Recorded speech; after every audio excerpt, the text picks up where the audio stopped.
స్వామీజీ, శివుడి గురించి ఇందాక మీరు కైలాసం దాటిన తర్వాత అగ్నిదేవుడు దాటని వరకు ఏమవ్వలేదు. దాటిన తర్వాతే మార్పు జరిగింది అన్నారు గదా! అంటే నిజంగా శివుడు కైలాసంలో ఉంటాడా? కైలాసం అనేది నిజంగా ఉందా? ఇప్పుడు మన కళ్ళకు కనపడేటివి గ్రహ నక్షత్ర తారాల వరకే. హ్మ్.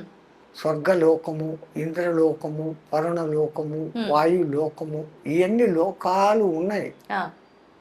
ఒక్కొక్క దేవతకు ఒక్కొక్క లోకము. యక్షలోకము, కిన్నరలోకము, కింపురుషలోకము, సిద్ధలోకము, సాధ్యలోకము, చాణూరలోకము, ఇన్ని రకాల లోకాలు ఉన్నాయి. హ్మ్. అవి ఏంటి అంటే ఒక మానవుడు మామూలు స్థాయి నుంచి సాధన బాగా చేస్తే మానవ గంధర్వ పొజిషన్లోకి వస్తాడు. అంటే మంచి సంగీత కళలు మీ ఆంధ్రాలో ఘంటసాల, మా హిందీలో మహమ్మద్ రఫీ, మన్నాడే, హ్మ్. ఇట్లాంటి వాళ్ళు ఆ! వాళ్ళు మానవ గంధర్వులు. ఆ! ఇంకా ఉత్కృష్ట స్థానానికి పోతే గంధర్వులు అనే గంధర్వ లోకంలోకి చేరతారు. ఓహ్! ఇంకా శక్తులు సంపాదించుకుంటే యక్షలోకానికి పోతారు. హ్మ్. కిన్నెర కింపురుష లోకాలు, సిద్ధ ఓకే. సాధ్య చాణూర గణాలు అనే లోకాలు. అంటే ఈ మానవులలో సాధనా శక్తి పెరిగే కొద్దీ వచ్చే లోకాలు. హ్మ్. ఇవన్నీ అయిపోతే ఇంకా పూర్ణత పొస్తే దేవతలు. ఏది అడిగినా ఇచ్చేదానికి సిద్ధంగా ఉండేవాళ్ళు అనబడే దేవతలు. హ్మ్. కానీ వీళ్ళందరికీ కూడా ఆయు ప్రమాణాలు లో ఉన్నాయి. ఆ! నిరంతరము ఉండేది ఆ పరబ్రహ్మం ఒకటి తప్ప ఇవన్నీ అంతటి మారిపోతానే ఉంటాయి. హ్మ్. అంతటి వాడు కాబట్టే హనుమంతుల వారు హ్మ్. సంజీవని పర్వతాన్ని తీసుకొని వచ్చి లక్ష్మణుని బతికిచ్చారు. హ్మ్. సీతమ్మ ఉంది అన్న శుభవార్త చెప్పి రామునిని బతికిచ్చారు. అవును. ఇంతటి గొప్పది ఉన్నా ఆయన దగ్గర వినయత ఉంది. హ్మ్. రామ పట్టాభిషేకం జరిగినప్పుడు జాంబవంతుడు అంటాడు, ఈరోజు ఈ నయనానందకరమైన దృశ్యం చూస్తున్నామంటే హనుమాన్ నువ్వే కారణం. హ్మ్. శతయోజన విస్తీర్ణ సాగరాన్ని దాటావు, అది చేసావు, ఇది చేసావు అంటే అబ్బే నా గొప్పతనం ఏం లేదండి. మరి నువ్వు లేదంటావు ఎట్లరా దాటావు నువ్వు 1000 యోజనాలంటే రాములు వారు ఉంగరం ఇచ్చారు కదా ఆ! ఆ శక్తితో పోయినాను. మళ్ళీ రిటర్న్ ఎట్లా వచ్చినావురా? ఆ! అమ్మవారు చూడమని ఇచ్చినారు కదా ఆ ఓహ్! శక్తితో వచ్చినాను. ఆ! నాది ఏమీ ఏమీ లేదు. లేదు. మనమైతే ఎంత అహంకరిస్తాము. ఇంతుంటే అంత చేసి చెప్పుకుంటాం. రాముడి దగ్గరికి రాగానే నేను ఎగిరి ఆడిపోయినా లంకిని అడ్డం వచ్చింది, దారిలో మైనాకుడు అడ్డం వచ్చినాడు, డామ్ డూమ్ ఇన్ని కథలు చెప్తాను. అవునవును. లంక అంతా కాల్చేసిన, రావణుడి కొడుకు అక్షకుమారుని చంపిన, యాహ్! ఇన్ని చెప్తాడు. అవును. ఆయన రాగానే రాముడు అక్కడ కనపడంగానే హ్మ్. కనుగొంటిని కనుగొంటిని జానకి మాత నా అశోక వనంబున్నాను. హ్మ్. ఆయనకు ఆ శుభవార్త చేర్చాలి అంతే. హ్మ్. ఆ సీతను చూసావారా, ఎట్లా చూసావు, ఎట్లా పోయినావు నువ్వు అంటే అదా పోతా ఉంటే మైనాపూర్ అట్టు వచ్చింది. హ్మ్. అందుకే రామాయణం అంతా 24,000 చిన్నదైతే సుందరకాండ అనేది అంత ప్రాశస్తమైనది. హ్మ్. మా ఉత్తర భారతదేశంలోని తులసీదాసు ఆ! ఆ మహానుభావుని రామచరిత మానసం అని రాసే దాంట్లో ఈ హనుమాన్ చాలీసా రాశాడు. హ్మ్. ఎంత ప్రసిద్ధమైపోయిందంటే అంత అవును. ప్రసిద్ధమైపోయింది. హ్మ్. అంతటి వినయగుణ సంపన్నుడు. అవును. అలా సుందరకాండ మరి ఎందుకు ఏం చేసినా సుందరకాండ పారాయణం చెంది తప్పులు పోతాయంటే ఆ! సుందరకాండలో ఉన్న అంతర్గత రహస్యాన్ని మనం తెలుసుకోవాలి. హ్మ్. వాక్యానికి సుందరకాండ చిన్నది. అవును. హనుమంతుల వారు ఈ దిక్కు నుంచి ఎగిరారు, ఆ దిక్కు పోయారు, సీతను చూశారు, లంకలు కలిసి వెనకొచ్చారు, అయిపోయింది. అవును. అవును. తర్వాత యుద్ధకాండ. ఆ!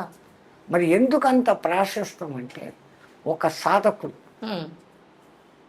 ఒక మానవుడు, ఇవి అన్ని కథలు అక్కడ ఉన్నాయి. హ్మ్. సీత అనబడే జీవుడు మరీచుడు అనే మాయలో పడతాయి. ఆ! ఆ పేరే మరీచిక. మరీచిక అంటే ఎండమావి. సంస్కృతంలో మరీచిక అంటే ఎండమావి. హ్మ్. ఎండమావి ఏముంటుంది, హ్మ్. ఆ ఎడారుల్లో నీళ్లు ఉన్నట్లు కనపడుతుంది. హ్మ్. నీళ్ళు ఉండవుగా. అవును.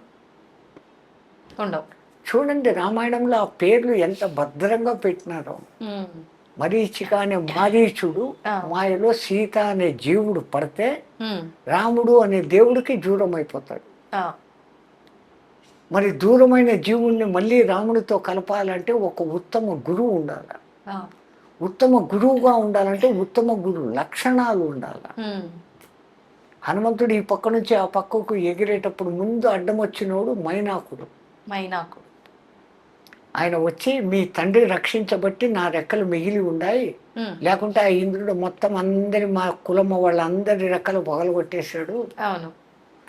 అదే రెండవది, ఉమ్, రఘువంశంలో పూర్వీకుడైనటువంటి సగరుని పేరు మీద సాగరం అని వచ్చి ఈ లోపల నేను ఉన్నాను, ఆ, రామకార్యం మీద పోతాండవు, నా ఆతిథ్యం తీసుకుని పోయి పండ్లు తిని పో అంటాడు. ఆ, నేను రామకార్యం మీద రామ బాణంలాగా పోతా ఉన్నాను, నీ ఆతిథ్యానికి థ్యాంక్స్ అన్నాడే కానీ ఉమ్, మనలాగా సాధకులకు ముందు ఆటంకము తిండి. అవును. తిండి మీద నియంత్రణ సాధించాలి ఒక సాధకుడు అనే దానికి అర్థం. ఉమ్, రెండవది, ఇంకా ముందుకు పోతూ ఉంటే తాను ఉన్నత ప్రయాణం చేస్తా అంటే లౌకికాలు మనిషిని ఎప్పుడో ఒకసారి కిందికి లాగుతూ ఉంటాయి. లాగుతాయి. అదే ఆమె సిమిక్ ఉమ్, ఛాయాగ్రాహి రాక్షసి అని అంటారు. ఓకే.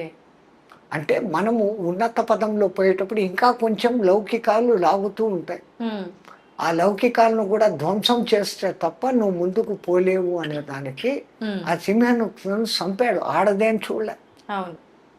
సింహికని చంపేశాడు. ఆ, మళ్ళా దాటుకొని ముందుకు పోతే లంకిని అవుతుంది, సురస వస్తుంది. ఉమ్, అంటే అక్కడ మన బుద్ధిని ఎప్పుడు ఎక్కడ వాడాలి, how to do, what to do, when to do తెలుసుకొని ఉండాలి. ఉమ్, ఆమె నాకు బ్రహ్మదేవుడు వరం ఇచ్చినాడు, ఎవరు ఇక్కడ పోయినా కానీ నాలో మునిగిపోవాలా అని చెప్పింది. ఉమ్, ఆయన ఇంత అయినాడు, ఆమె ఇంత అయింది.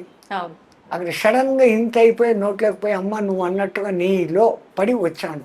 ఆ, అంటే ఎక్కడ తెలివి ఉపయోగించాలో, ఎక్కడ బలం ఉపయోగించాలో అక్కడ గురువుకు ఉండాల్సిన లక్షణం. ఉమ్, అది కూడా అయినాక లంకలోకి దిగినాడు, దిగిన వెంటనే లోపలికి పోలే, ఆ, టైం సెన్స్ ఎప్పుడు ప్రవేశించాల. ఉమ్, అందుకని లంకిని వచ్చేంత వరకు ఉండి లంకిని మతం అణచి ఉమ్, ఆ తర్వాత లోపలికి పోయినాడు. ఉమ్, ఇక్కడ విచిత్రం వాల్మీకి రాశాడు, ఆ, ఆయన పిల్లి అంత ఆకారం దాల్చిపోయినాడంట. పిల్లి అంత. మార్జాల మాత్రే రూపేణ అంటాడు. ఆ, పిల్లి అంత అయ్యి, పిల్లి కన్నా ఇంకా చిన్నది ఎలక, అవును. దానికన్నా దోమ, ఈగ, చీమ, ఈ రూపాలు కాకుండా పిల్లిగా ఎందుకు పోయినాడు? ఆ, ఎందుకని?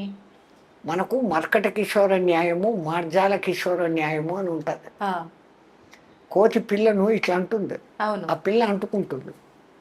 ఈ కోతి ఏమో చెట్టు కొమ్మల మీద నుంచి గోడల మీద నుంచి గోడలకు ఎగురుతూ ఉంటుంది, బిడ్డ ఉందా లేదా చూసుకో, పట్టించుకో. నువ్వు పట్టుకో, నాకు సంబంధం లేదు అంటుంది. ఉమ్, అది అవును. మర్కట కిషోర న్యాయం. ఓకే. కానీ మార్జాల కిషోర న్యాయం, ఏ కూరలతో ఎలకను చంపేయగలిగిన శక్తి కలిగిన పిల్లి ఆ తన చిన్న కూనలను ఆ మెడ మీద పట్టుకొని గాయం కాకుండా క్షేమంగా ఇంకో చోటికి మారుస్తుంది.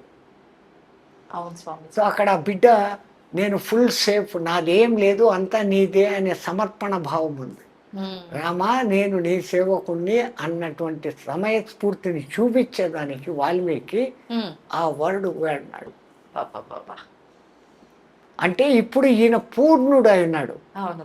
ఒకటి ఆకలిని జయించాడు, ఉమ్, రెండవది లౌకికాలను జయించాడు, వదిలేశాడు. ఆ, తెలివి ఎప్పుడు ఎక్కడెత్త వాడాలనో వాడగలుగుతా ఉన్నాడు, అవును. అవును. ఏ సమయానికి ఏం పని చేయాలనే సమయ సెన్స్లో ఉన్నాడు. ఉమ్, ఇంత అద్భుత గుణాలు కలిగి ఉన్నా కానీ పైవానికి శరణాగతిగా ఉన్నాడు.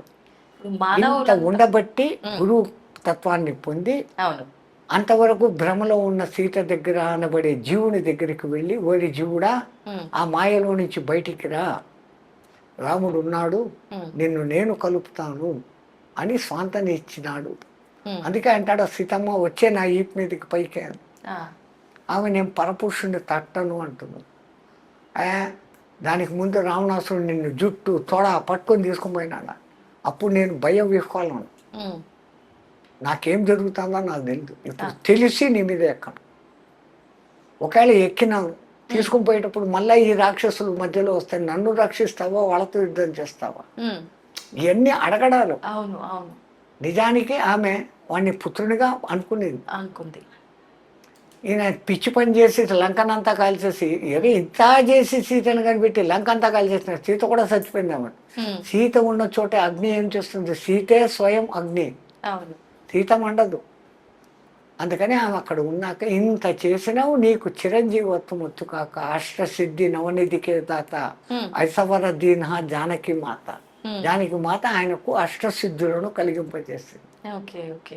ఉమ్, సుందరకాండలో ఇంతటి పరమాద్భుత రహస్యం బట్టి రాముడి కన్నా రామశక్తి గొప్పది అని ఉమ్, ఆ హనుమంతుడు నిరూపించిన కారణం చేత ప్రతి రామాలయంలోనూ పూజలు అందుకుంటాడు. అవును, ఆయనకు అంటూ విశేషమైన ఆలయాలు ఆలయాలు ఉంటాయి ప్రతి గ్రామంలో అయోధ్యలో ఖచ్చితంగా మీకు ఉంటుంది. ప్రథమంగా రామదర్శనం కాదు చేసుకోవాల్సింది. ఆ, హనుమాన్ గడి అనేటువంటి ఆ కొండ మీద ఉన్న హనుమంతుడిని ముందు దర్శనం చేసుకోవాలి. అయోధ్య వెళ్తే. ఉమ్, తిరుపతి వెళితే ఎట్లాగైతే మీరు వరాహస్వామి దర్శనం చేసుకునే అవును, పోతారో, స్వామివారి. అయోధ్యకు పోతే ఇప్పుడు బాలరాముడి కన్నా ముందు పోయి చూడాల్సింది ఉమ్, ఆయన. Okay okay. ఆ హనుమంతుడిని చూసి ఆయన అనుగ్రహంతో అయ్యా రాముల వారి దగ్గరికి పోతానని పోవాలి. ఉమ్, నాకు తెలిసిన రామాయణ విశేషాలు